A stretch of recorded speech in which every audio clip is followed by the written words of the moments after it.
So guys, there are spoilers for this film in this review. So if you don't want to get caught stealing, go out watch the film, then come back. You have been warned. Hey guys, welcome back to another week of Ticket Tuesday. I'm your host, Ron TMHD. So yeah, this is going to be a great time. Hey guys, welcome back to an episode of Ticket Tuesday. I'm your host, Ron TMHD, and this week we watched Caught Stealing, the new Darren Aronofsky movie starring Austin Butler, Zoe Kravitz, Matt Smith, and a bunch of other people, but I'm not going to mention them here. This movie is based off a book of the same name that came out 21 years ago, and this film is like a crime thriller, and to be honest with you, it was very enjoyable. I enjoyed it very much. I really liked how the main character was just kind of a bystander. He wasn't even a criminal. He was barely a criminal, and I really liked that. But before I go on a little tangent, why I like this film, I'll tell you why I like this film and more. Back to the house. Leave me the fucking edge, swat! What the fuck did you get me into? What the fuck is going on? Hasta aquí llegaste, cabrón. Either we go deeper or pick it up. I don't want out. Should I stay or should I go? I need to know that you're a guy that can take care of his shit. Asshole! I can handle it. Hey guys, and welcome back to another episode of Ticket Tuesday. I am your host, Darren, and this week we watched Caught Stealing, the new 2025, crime thriller directed by, I don't know why I had to think about that, directed by Darren Aronofsky, based on the book of the same name by Charlie Huston, who actually did the screenplay.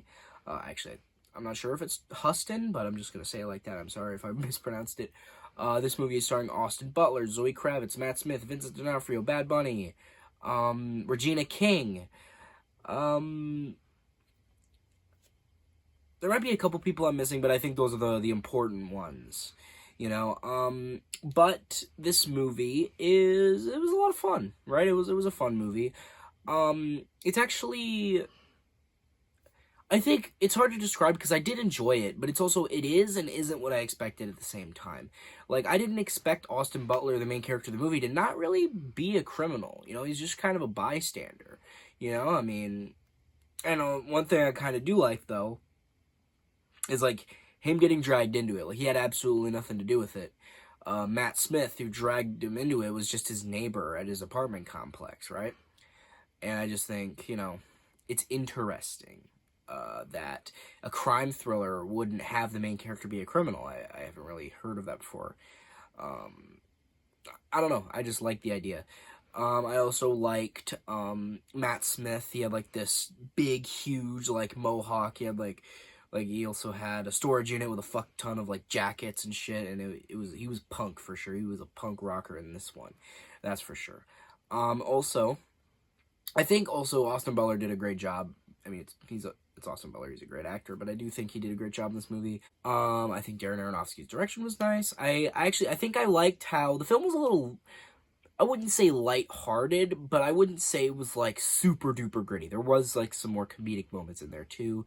I mean, obviously, the main character was going through some shit, right? Some people were dying, a lot of crazy stuff was happening, you know, but overall, I wouldn't say that this film was, like, a super downer, you know what I mean?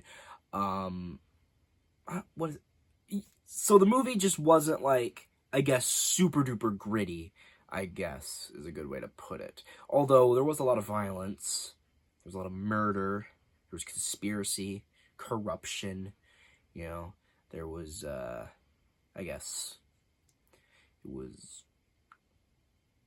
Matt Smith was, like, a drug runner, and he had, like, a fuck ton of money, right? And I kind of like how, at the beginning of the movie, he says that his dad had a stroke and he's going to London to visit him, and throughout the movie, you kind of think maybe that he was bullshitting, right? Like, maybe it was a lie, but spoilers, I kind of like how it wasn't a lie. His dad really did have a stroke and really did die, but it's just really bad timing because he was supposed to, like, pay all these people, give them their cut of the $4 million that he had, but his dad just so happened to have a stroke in the middle of that, so while he's away, everybody who's supposed to pay thought that he, like, kind of pulled a fast one on him, right? So now they're, like, going crazy trying to get the money, trying to find the key, and unfortunately Austin Butler gets, like, dragged into it, and none of it would have happened if, Matt Smith's dad just hadn't had a stroke at that point, which it's kind of like a unfortunate series of events, I guess, bad circumstances. And I like that. I do kind of like how all of it went to shit for like one really badly timed thing. I like that. I also think one thing that really shocked me is, this is probably the biggest spoiler of the movie, to be real, Zoe Kravitz being killed pretty early on. I mean, not early on, but she died, like, I think at the midpoint of the movie, and it really surprised me, because, I mean, she's a big actress, and, I like Zoe Kravitz, and I think it was just, I don't know, it just really shocked me. I'm like, man, they just killed Zoe Kravitz just like that. Like, they didn't even, she, like, died off screen, too, which I guess it maybe had a bit more of an impact, because it was even more unexpected. But also a nice little detail I think is funny is that she plays Catwoman in the Batman, and she likes cats in this movie. I just thought that was worth mentioning. Anyway, I also think, though, that I also kind of like how Austin Butler isn't really a bad guy at all, really. He directly kills 2 people in this movie, but it's for understandable reasons. He actually has the chance to kill the main antagonist of the movie, and he doesn't, right? Which is, I guess, to show that he's not really a killer, although he sort of is. But again, it's understandable, because there are these Hebrew Jewish guys that we only saw in one scene, or 2 technically, but they're only talked about. Physically, they're only seen in one scene before the end. Or like the ending, scenario, the whole ending. You know what I mean. But they're built up as like these really tough guys you don't want to fuck with, right? And Zoe Kravitz dies, and so Austin Butler thinks it's this corrupt detective who he thought was helping him, but was really working with the criminals that were fucking with him, trying to get them to Matt Smith's money. So he thought it was them at first, and then they told him it was the Jewish guys, and then he believed her, and then he wrapped back around, and he thought that, it was Roman, who was the main villain, or the main antagonist at least. But then it's revealed to the end of the movie that nope, it was the Hebrew guys, because they had her gun lighter. And I kind of, unfortunately, in the trailer, they showed like a short snippet of this scene, but that's all I needed to see was like him driving super fast down the road in their car. And it's like, well, and also there was a little thing where earlier in the movie it showed that he has like this moment in his head that he has like that like haunts him, basically. It's like a persistent nightmare where he relives the moment where he accidentally he killed his buddy, while he was in high school, college, doesn't really matter, but he was young, and he accidentally killed his buddy by being irresponsible, and his buddy didn't have a seatbelt on, and he crashed into a telephone stand, and he killed him. So then they redid that scene, but he did it intentionally this time against the Hebrew guys, and he like drove super fast, and he fucking drove straight into a pole. But the reason I could see that coming is because he was the only one that put a seatbelt on. The Hebrew guys didn't put one on, right? And I'm like, oh, okay, I see what's gonna happen here. They're like calling back to the previous scene. Now, I thought that was a nice little touch. And also, apparently, I did some research here, and apparently, Austin Butler's character, I think his name was Hank, he apparently was a lot more ruthless in the book. Like, I think they said he killed Matt Smith's character, apparently, like, really brutal. Like, in this one, he only hit him twice, and the first time it was accidental, and the second time, he had a gun pointed at him, so, I don't blame him. But apparently in the book, he, like, fucking hammered him, apparently, from what I've read, and that's pretty messed up. But apparently he did, like, one of the things, he has, like, obviously Zoe Kravitz's death haunts him in this movie, and, you know, his friend's death haunts him. But apparently in the book, him killing Russ also really, he felt a lot of guilt. Russ is Matt Smith's character. Sorry for not elaborating. Matt Smith, in the book, it haunted him.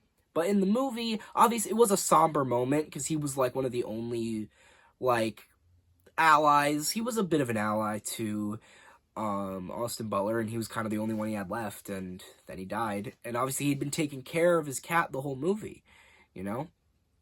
And I also was really scared because there were these Russian guys, and there was like this like fucking crazy Russian dude who was like a dog in human form. Like he would fucking charge at Austin Butler, and he would like headbutt him. Like fucking, it was ridiculous. He was a goddamn animal. They said they need him on a leash, and they really did. That dude was like beyond a loose cannon. Right, dude was fucking crazy. But they didn't kill him. They literally killed like all the gangsters except for that guy. And I get that they're like just goons, right? They're not really anything major. But the other Russian goon was killed. They killed the main antagonist, and they killed the Hebrew guys. They killed Bad Bunny. So I assumed that they would, I assumed that maybe them not killing him he would have come back to try to, like, you know, like sometimes in movies they have like a gotcha moment where they try to trick you into thinking the main character dies and then they don't. But they didn't do that. I guess the Russian guy just didn't want to bother. Understandably, I suppose everybody else died, so he's like, I guess I don't want to die either. Also because he's probably just a low guy, and he can't call those shots. But with that being said, I'm rambling here. But I just enjoyed it. You know, I thought it was fun. I liked the wild goose chase. You know, I liked how there were just so many people like just chasing Austin Butler throughout the movie, and I like how they were all, like, different in their own way. Like, obviously, there was the crazy Russian guy, and there was the more, like, I guess, he was kind of, like, the straight man of the, like, Russian guy duo, because he's, like, calm the fuck down. He was always telling him to calm down and stop freaking out. And then there was Bad Bunny, who was, like, this cold and ruthless, like, killer, but he was also a bit of a loose cannon, because he would just kind of shoot people, you know, if they didn't give him what he wanted, you know? But there's the Hebrew guys who were, they were even, I'm sorry, I'm listing off things here. But either way, I'm just going to stop rambling here and just get to the important stuff. Did I like this movie? Yes, I did. I enjoyed it. And overall, I just liked the whole package, right? I enjoyed it quite a bit. And I think I would recommend it. You know, if you're a fan of Darren Aronofsky's previous work. It's weird saying Aronofsky without the Darren part. I would recommend it if you've seen his other works, or even if you haven't. I think it's just an enjoyable crime thriller, and if you like crime thrillers, I think you could get a decent bit of enjoyment out of this one. But with that being said, what would I rate this film? What would you rate this film? I think I'll rate this film a 7.5 out of 10. And, yeah, I think I've said my piece. So guys, hope you like this video. Share your friends, subscribe, turn those notifications on. Comment down below how much you liked it. But you guys know how it goes. I didn't really mean to say that. What I really meant to say was if you guys hated this video, unsubscribe, dislike, hate me in the comments. And I've been on HD off to get my cut. And go Giants. So I was watching this movie, right? And I didn't know it was based off of a book. And I was like, okay, so obviously a movie based on a book, they're going to make some changes. So I looked that up, and apparently there were characters in it. In the book called Bert and Ernie. And I just thought they should have kept that. I think that's funny. And more Bert and Ernie references. They are the goats. We need more of that. I don't know, that's all I have to say. Just respect Bert and Ernie. Respect. Go Bert and Ernie, you know, go Sesame Street. Go Giants.